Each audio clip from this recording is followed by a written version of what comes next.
중심 최경영의 최강 시사. 네, 민주당은 지난 14일에 열린 쇄신 의원총회에서 혁신기구를 구성하기로 합의했습니다. 그런데 보름이 훌쩍 지났고요. 곧 6월인데 혁신기구 구성에 난항을 겪고 있습니다. 정권을 위임한 혁신위원회 구성을 직접 제안했던 더불어민주당 윤건영 의원 나와 계십니다. 안녕하세요. 네, 구로울의 윤건영입니다. 예, 당내 이슈 전에 지금 북한이 그 발사체를 발사를 했습니다. 네. 그런데 이 관련해서 지금 6시 40분쯤에 서울시 주민들은 깜짝 놀라셨을 거예요. 그렇죠. 뭐 네. 대피하라고 방송 나오고 문자 나오고 해서 민방위 경계 경보가 나오고. 예. 저도 놀랐습니다. 예. 이게 방송 나오려고 준비하는데 예. 막 웽웽웽 소리도 나오고 문자도 나오고 아이들은 학교 가다가 이게 뭐냐, 예, 그렇죠. 어디로 대피해야 되냐, 뭐 그런 형국이었죠. 예.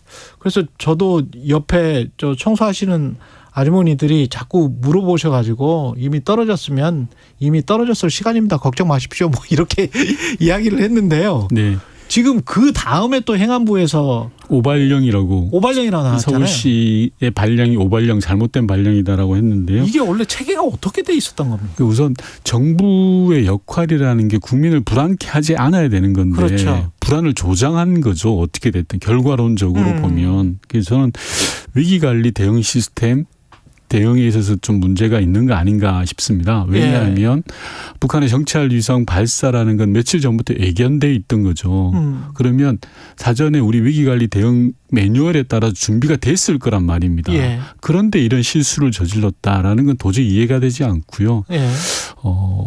서울시라든지 국방부, 수방사 여러 경로를 좀 확인해보고 문제가 어디에 있는지 철저히 좀 따져볼 사안이다라고 생각하고 정말 코미디 같은 일이 벌어진 거라고 생각합니다. 예.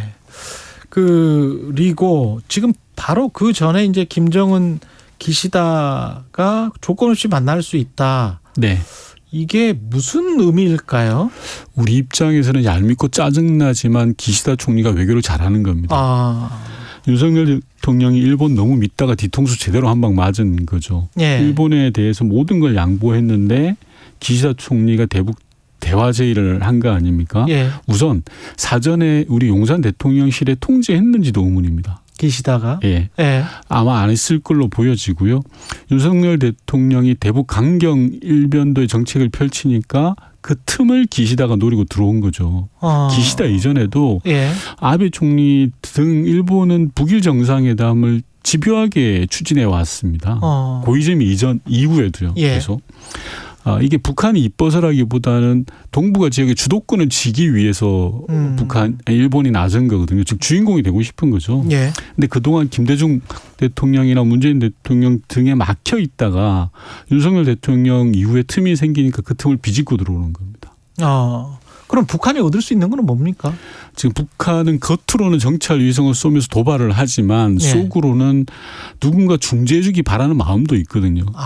그런 상황에서 일본이 손을 내미니까 일정한 조건만 맞으면 저는 급진전될 수도 있다고 생각합니다. 그러니까 납북자 문제가 풀리고 이러면은 납북자 문제는 주요 변수는 아닐 거라고 보고요. 그래요? 예. 아마 내밀한 변수들이 몇 가지 있을 텐데요. 그래요? 문제는 대한민국이죠. 북일 관계가 어떻게 되든 한반도 문제에 있어서 운전자가 되지는 못할 망정 최소한 조수석에는 앉아야 되는 거 아닙니까? 그런데 윤석열 대통령 이후에는 지금 아예 구경하는 관객으로 멀찍이 떨어져 버렸어요. 그러니까 북한이 우리를 지금 패스하고 있는 겁니까? 한마디로 말하면 코리아 패싱이죠. 코리아 패싱하고 있는 겁니까? 왜냐하면 강경 일변도로 한미일 안보 동맹, 안보 협력만 강조하고 있으니 북한으로부터는 윤석열 대통령에 대해서 별로 기대할 게 없다라고 북측은 생각할 수 있는 거죠. 외교부 당국자는 일본과 긴밀히 소통하고 있다 이렇게 주장을 하고 있고 북한이 대화를 원하면 핵 도발을 중단해야 된다. 이거는 이제 기존의 입장이고요. 네. 근데 이게 약간 좀 우려스러운 게 중국도 지금 상황이 권영세 통일부 장관은 이제 한미 간의 관계는 충분하니 이제 중국이랑 좀 밀접하게 해야 된다. 그래서 중국이랑 관계를 좀 신경 써야 된다. 이렇게 이야기를 했거든요. 근데 제대로 보신 거죠. 제대로 봤는데 아마 제가 볼 때 좀 늦지 않았나 싶은데요. 얼마 전에 중국의 국장급 간부가 와서 몇 가지 문제들을 중국 입장에서는 제기하고 갔다고 합니다. 예. 즉 대한민국이 한미일 연대 체제로 들어가니 중국 입장에서는 당연히 뭐 속으로 거슬리는 부분들이 있지 않겠습니까? 그렇죠. 그런 예. 부분들을 문제 제기를 했다고 합니다. 예. 지금 윤석열 대통령은 가치 외교라고 그러잖아요. 예. 이게 쉽게 말하면 미국 올인 외교거든요. 미국에다 퍼주기 하고 대신에 그에 대한 반대급부를 얻겠다. 이게 가치 외교입니다. 쉽게 말하면. 예. 근데 문제는 그게 제대로 작동이 안 되고 있는 거죠. 반대급부를 못 얻고 있다. 그렇죠. 일본과 비교해 보면 알 수 있는데요. 일본도 마찬가지로 퍼주기 합니다. 미국에. 예. 근데 실익은 철저히 챙기죠. 근데 우리는 반도체법이나 인플레이션 감축법 등 찍소리 한번 제대로 못 해봤잖아요. 예. 실익을 못 챙기는 거죠. 그러니까 가치 외교가 실패했다. 퍼주기 외교를 한다라는 비난을 받을 수밖에 없다. 이렇게 말씀드리고 싶습니다. 근데 좀 지금 묘한 게 사실은 미국 기업들 지금 뭐 테슬라 오늘 보도도 나왔습니다마는 머스크 회장 같은 경우도 일론 머스크도 아니 중국과 계속 그 교역하겠다. 거기에 공장 짓겠다. 뭐 그러면서 테슬라 팔겠다. 이렇게 지금 이야기를 하고 있는 것이고 지금 골드만삭스인가요? 거기 회장도 마찬가지고 지금 애플도 그렇고 미국의 기업들은 그냥 계속 공격적으로 지금 하고 맞습니다. 있거든요. 그게 현실이거든요. 예. 시장으로서의 중국을 무시할 수 없잖아요. 예. 현실이거든요. 제가 단어 딱 두 가지로 설명을 할 수 있을 것 같은데요. 올 초까지만 하더라도 미국은 중국과의 디커플링이라고 이야기했습니다. 예. 중국과 손을 떼야 된다. 그렇죠. 중국 정신 차리게 해야 된다. 쉽게 말하면 이거죠. 올 초까지만 해도 네. 근데 최근에 와서는 디리스킹이라고 합니다. 디리스킹이라고 네. 하죠. 이게 유럽에서부터 시작된 거죠. 우크라이나 전쟁으로 인해서 중국의 요인을 무시할 수 없는 상황이니까 예. 방금 진행자께서 말씀하신 것처럼 심지어 미국 기업조차도 중국에 진출하고 있는 상황이니 예. 디커플링으로는 도저히 안 된다. 예. 디리스킹으로 가자. 이거거든요. 그러니까 현실을 인정하는 건데 지금 유독 대한민국 윤석열 정부만 한미일 안보협력 동맹 이걸로 갇혀 있어서 예. 이러다가 나중에 우리만 손해보는 거 아닌가라는 걱정이 있는 거죠. 그리고 오늘 오전 8시에 백령 지역의 경계 경보 해제가 발표됐다. 네. 행안부 재난 통보문을 전달해 드리고요. 그 외교 이슈는 여기까지만 하고 민주당 당내 이슈로 지금 가보겠습니다. 네. 정권을 위임받은 혁신위원회를 제안을 하셨는데 지금 혁신위원회는 비대위하고는 다른 거죠. 예, 뭐 비대위하고 전혀 다르고요. 예. 혁신에 관한 정권을 부여하자라는 게 제 제안이었습니다. 혁신이라는 건 뭘 말하는 건가요? 지금 민주당이 여러 일련의 사건들을 거치면서 국민의 신뢰를 놓치고 있지 않습니까? 잃어버리고 있지 않습니까? 저는 그 위기가 여의도 시각과 국민의 시각, 즉 여의도 눈높이와 국민의 눈높이가 맞지 않아서 생긴 문제라고 생각을 합니다. 그런데 여의도 시각으로 민주당의 혁신을 고민하기 시작하면 또 실패할 수밖에 없죠. 그래서 네. 아예 여의도가 아닌 국민의 시각으로 혁신을 준비할 수 있도록 하고 그 혁신의 범위를 규정하지 않는 정권을 위임한 그런 혁신기구를 만들자라고 했고요. 뭐 지금은 조금 전에 말씀하신 것처럼 대표의 거취를 거론할 때도 아니고 비대위로 구성할 때도 아니다라고 생각하는데 한 가지 네. 안타까운 건 지금 그렇게 이야기한 지 한 2주가 지났는데도 제대로 이제 진척되는 게 안 보이니까 네. 혁신의 시간은 민주당을 기다려주지 않거든요. 그런데 너무 좀 질질 끌고 있는 것 아닌가? 라는 생각입니다. 물론 지도부 어려움은 충분히 10분 이해합니다. 뭐 당 혁신이 말처럼 쉽게 되면 그게 혁신이겠습니까? 그렇죠. 어렵지만 마냥 시간은 끌 문제는 아니다라는 걸 좀 지도부가 잘 알았으면 좋겠습니다. 그럼 혁신을 하려면 누가 와서 혁신위원장이 와서 뭘 해야 되는 게 혁신이죠? 민주당이 가지고 있는 기득권을 내려놓는 것이 전 제일 중요하다고 생각합니다. 기득권을 내려놔야 된다. 네네. 그리고 네. 뭐 혁신이 나한테 유리할까 불리할까 득이 될까 계산하면 저는 안 된다고 생각합니다. 예. 영화 대사에 보면 이런 말 있잖아요. 바람은 계산하는 게 아니라 극복하는 거다. 예. 라는 말처럼 혁신도 계산할 게 아니라 예. 내려놓고 추진하고 극복하는 거다. 이렇게 생각하면 될 것 같습니다. 근데 그 혁신이라는 이야기를 할 때 무슨 지금 당 내에서는 아마 최재성 전 정무수석하고도 그 이야기를 했었는데 대의원 당원 그 비율 그것과 사실은 공천 문제가 연결이 되는 것 같은데 네. 어떻게 보세요? 이 대의원과 당원과 공천 대의원제 문제는? 개선에 대해서 혁신의 과제로 중요하게 생각하시는 분들이 계시더라고요. 예. 저는 물론 혁신 과제 중에 하나일 수는 있다고 생각합니다. 대의원제 개혁이. 하지만 그게 전부는 아니다라고 생각하는데요.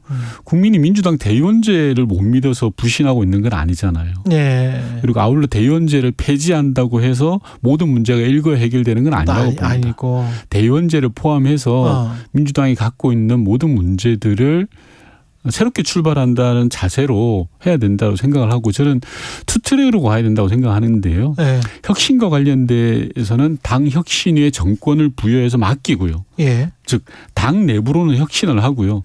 당 외부로는 지도부를 중심으로 지금 윤석열 정부의 잘못된 국정 운영에 대해서 단호히 싸워 나가야 된다고 생각합니다. 그렇군요. 당 내부와 네. 외부를 좀 나눠서 보자라는 말씀을 드리고 싶어요.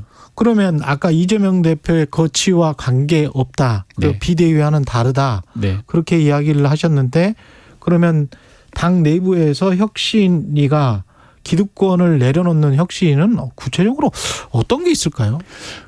지금 제가 구체적인 걸 이야기하는 순간 그게 정치적으로 보여지죠. 그러네. 예를 들어서 예. 지금 뭐 조금 전에 말씀하신 대의원제 폐지 또 예를 들어서 어떤 세력이 주장하는 거지 않습니까? 예. 또 어떤 반대 세력은 강성 팬덤 정치를 극복해야 된다라고 이야기하죠. 비판하고 있고요. 저는 예. 그러지 말자라는 건데요. 예. 혁신을 자기가 처해 있는 위치에서 바라보면 이게 정치화가 되는 거죠. 예. 그래서 혁신 관련해서는 아예 외부에서 사람을 모셔와서 맡겨버리자. 그럼 혁신이 전체가 외부 사람들로 아닙니다. 꼭 그럴 필요는 없다고 생각하고요. 예. 의사결정의 중요한 축들을 외부 인사로 맡기는 근데 특히 의원들이 아닌 사람으로 맡기는 게 좋겠다라는 의원들이 아닌 사람으로. 예. 그러면 지도부하고는 완전히 분리된 지도부는 거기에는 안 들어가는 거죠? 뭐 전 들어갈 이유는 없다고 생각하죠. 들어갈 이유는 없다. 예. 그냥 최고위원이 괜히 오해 살 필요는 없잖아요.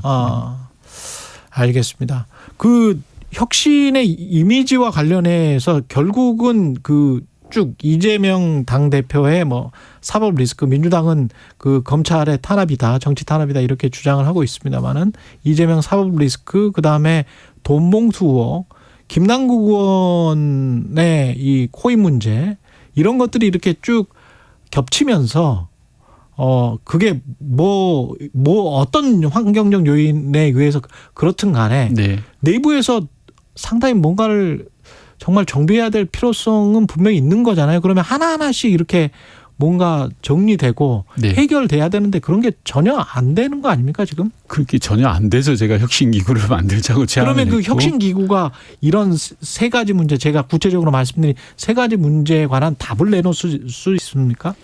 고민의 출발점을 내놓는 거라고 생각을 하고요. 예. 방금 말씀하셨던 것처럼 민주당이 갖는 지금의 문제가 특정 하나의 이슈에서부터 출발됐다고 저는 생각지 않습니다. 예. 이게 몇 가지 일들이 반복되면서 누적되어서 쌓이다 보니까 그렇죠. 그래서 이걸 막 하나하나 이 문제를 해결하기 위해서는 어떻게 접근해야 되라는 단편적 접근이 아니라 종합적으로 국민의 신뢰를 되찾기 위한 혁신의 방안들을 예. 누군가 내놓아야 된다. 아주 철저하고 그리고 절박하게. 예. 그게 드리고 싶은 말씀입니다. 그 혁신이라는 말이 참 추상적이어서 결국은 구체적으로 뭐 김남국 의원 같은 경우는 뭐 깨끗하게 자진 사퇴하는 게 맞겠다. 혁신의 모습을 보여주기 위해서 어떻게 보세요? 김남국 의원님 같은 경우에는 네. 근본적인 문제로 돌아가야죠. 즉 국회 윤리특위가 그동안 사실 유명무실했지 않았습니까? 뭐 윤리특위에 제소한다고 해서 되는 것도 없고 안 되는 것도 없고 이런 상황이었잖아요. 예. 이번 기회에 윤리특위가 저는 거듭나야 된다고 생각하고요. 김남국 의원뿐만이 아니라 제소되어 있는 태영호 의원 등 모두에 대해서 엄정한 절차를 밟아야 된다고 생각합니다. 그리고 예. 김남국 의원 스스로도 아마 여러 가지 생각하실 것 같아요. 진정으로 책임지는 게 무엇인지는 아마 고민하시지 않을까 싶습니다. 그리고 윤관석 이승만 의원 같은 경우에 체포동의안 어떤 원칙으로 판단을 해야 될까요? 표결이 있을 텐데. 당은 자율투표 방침 정한 걸로 알고 있고요. 예. 국회의원들 모두가 아마 개별 국회의원들 모두가 국민 눈높이에서는 생각하실 거라고 생각합니다. 국회의원이든 대통령이든 잘못이 있으면 당연히 처벌받아야 되는 거고요. 잘못이 없다면 또 언젠가는 또 진실이 드러나지 마련이지 않겠습니까? 예. 그렇게 생각합니다. 윤석열 대통령의 국정 운영과 관련해서 어떻게 보십니까? 그 소통 행보를 강화하겠다고 하고 뭐 기자회견도 6월에 하겠다. 근데 또 동물 예능에 뭐 출연하기도 하고 그랬습니다. 예. 뭐 전 대통령의 예능 프로그램 출연 자체가 문제가 될 이유는 없을 것 같은데요. 다만 시청자들이 이번에 좀 굉장히 항의를 많이 하셨더라고요. 예. 문제 삼는 부분은 다른 거 있는 것 같습니다. 즉 대통령이 해야 될 일을 제대로 하지 않고 예능 프로그램에 나갔다라는 게 핵심인 것 같아요. 취임 1년이 됐는데도 기자 간담회도 없고 뭐 물가 인상, 우크라이나 전쟁, 금리 인상, 뭐 도청 현안이 수북히 쌓여 있는데 또 제대로 된 설명도 없고 그저 보여주기식으로 예능 프로그램에 출연하니까 화가 나신 것 같아요. 예. 비유를 들자면 학생이 하라는 숙제는 안 하고 천하태평으로 놀고 있으니까 부모님 속이 타는 거죠. 그런 심정으로 화가 나신 것 같고요. 그리고 소통이라는 건 양방향 소통이어야 되는데 일방적으로 짜여진 각본에 의해서 뭐 기획된 연출과 편집에 의해서 하다 보니까 화가 더 나신 것 같아요. 국민들이. 예, 아마 용산 대통령실의 김은혜 수석 작품이다. 만약에 이 이번 예능 출연이 그럼 저는 하수 중에 하수다라고 평가를 하고 싶고 만약에 저한테 지금 뭐 할래라고 소통과 관련돼서 물어보신다면 국민과의 대화를 할 타이밍이다. 진솔하게 대통령으로서 갖는 문제의식을 전달하고 설득하고 이해를 구하는 게 우선이지. 예능 프로그램 나가서 모양 좋은 그림 내고 뭐 멋진 그림 내는 게 국민들 화만 돋군다. 이번에는 하수 중에 하수로서의 선택했다. 이렇게 판단하고 싶어요. 국민의힘은 지금 현재 상황이 윤석열 대통령 체제를 잘 지키고 보호하고 그리고 함께 가는 것이 총선에도 유리하다. 그렇게 지금 판단을 하고 있는 것일까요? 뭐 지도부부터가 그런 판단을 하고 계시니까요. 아닌 생각을 가지신 분들도 계시죠. 그런데 그런 생각을 가지신 분들이 소수 아닌가요? 현재로서. 뭐 어떻게 보십니까? 그렇게 하면 뭐 지지 세력이 결집이 돼서 또 민주당도 반사적으로 또 저 세력이 결집되고 그러면 과거처럼 윤석열 대 이재명 하면 국민의힘은 나쁠 것 없다. 이런 판단도 하고 있는 것 같은데요. 왜 윤석열 대 이재명 구도인지는 잘 모르겠습니다. 국민의힘 판단으로. 아마 국민의힘 판단이 그럴 것 같다는 말씀이실 텐데요. 국민들이 보시기에는 대통령제에서의 총선이라는 건 중간평가 기능을 하는 거거든요. 대통령 임기를 2년 동안 마친 이후에 얼마나 잘했냐.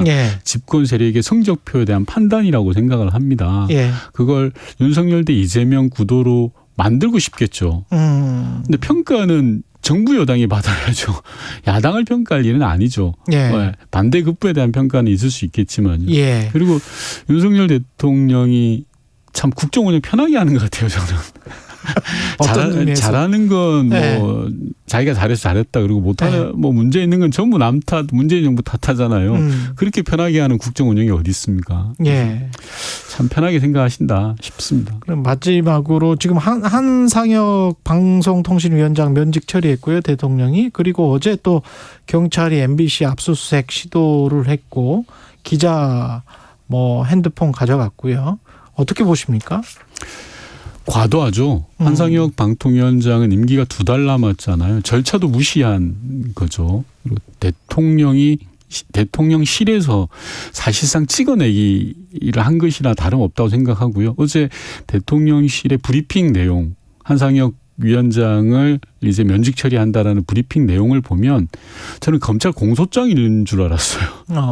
마치. 그러니까 대통령이 마치 검사인 것처럼 자신들의 방해되는 사람들을 찍어내고 그 찍어내는 방식도 공권력을 불편부당하게 사용하는 것은 심각한 문제라고 생각을 하고요. 저는 집권 1년이 지났는데도 불구하고 여전히 윤석열 대통령이 검찰총장의 때를 벗지 못한 것 아닌가라는 생각이 들어요. 이럴 때일수록 자기를 반대하는 사람, 자기를 찍지 않았던 사람을 만나서 설득하고 설명을 구하는 게 대통령이 지도자로서 갖는 모습인데 지금 윤석열 대통령은 자기 쪽만 보고 있거든요.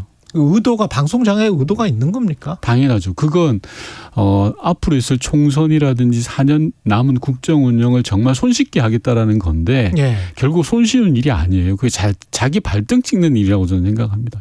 결과적으로는.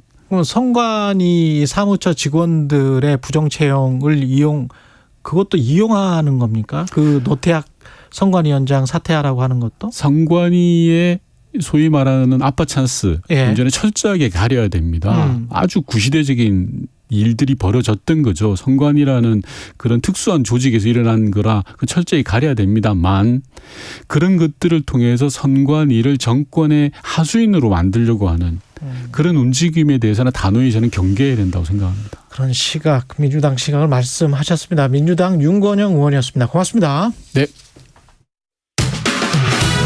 최경영의 최강 시사는 여러분과 함께합니다. 짧은